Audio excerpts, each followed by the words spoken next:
Hi, this is Brian Haney from Current Management Issues. I'm here to briefly discuss an article or two regarding the Apple and a manufacturing company called Foxconn and its worker treatment programs. Over the past 2 years, 16 Foxconn employees have attempted suicide or have succeeded in committing suicide. And as well as an online petition was signed by 155,000 people has called on Apple to do more to ensure its Chinese factory workers are treated better. A separate petition was signed by 43,000 signatories, started by Washington Committee safetyist Mark Shields, which called for the iPhone 5 to be made more ethically.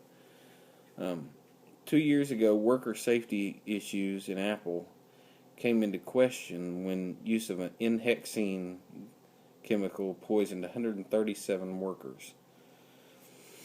Now, I am no production manager, but I have worked in production in many manufacturing facilities. In fact, probably more than any other job. And I'm just sitting here wondering, as I read this, why was this chemical continued to being used? If it's so poisonous, so toxic, so volatile, usually production is halted and some kind of alert is run up the line to upper management to consider alternative products being used, especially for something as minuscule as cleaning iPad screens, just cleaning them. It's not even for a utilization functionality purpose. Last year, 4 workers were killed in 2 different explosions by this chemical being used. Okay, so 137 workers being poisoned was not enough to stop Apple from using this product. So the contract from an N-hexene producer was more important than 141 workers being hurt and the family issues and it keeps on going. But the suicides, that is a whole nother issue.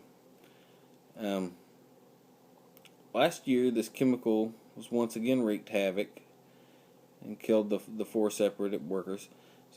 Claims of underage workers and workers being paid less than minimum wage also surfaced as well. Of course, Apple denies these claims, but this many reports of unfair treatment do not materialize out of nowhere, and there are reports of injuries.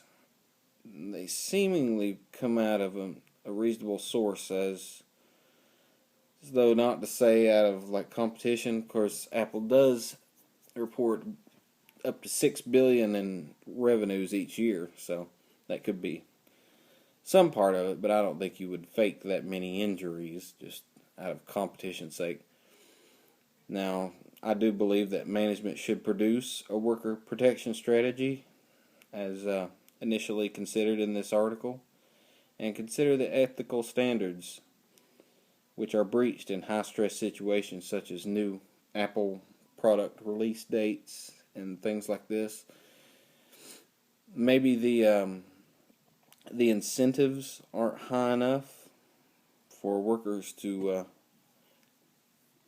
have a safe working environment. Maybe their knowledge of safety isn't high enough in those environments. Maybe they don't take enough time before the shift starts to consider the safety issues. But nonetheless, there are some adjustments that need to be done in worker awareness of what they're working with and their surroundings, as well as management's consideration of what needs to be done for the workers to have a safer working environment. Now, I currently work at a facility where every morning we have a safety meeting. We get paid double for that safety meeting. And so it kind of sticks in the back of your mind every morning. It's a manufacturing place, so every morning, all day long, the safety issues are stuck in the back of your mind. The new current problems that the facility is having and where the injuries are lying as to where we can improve.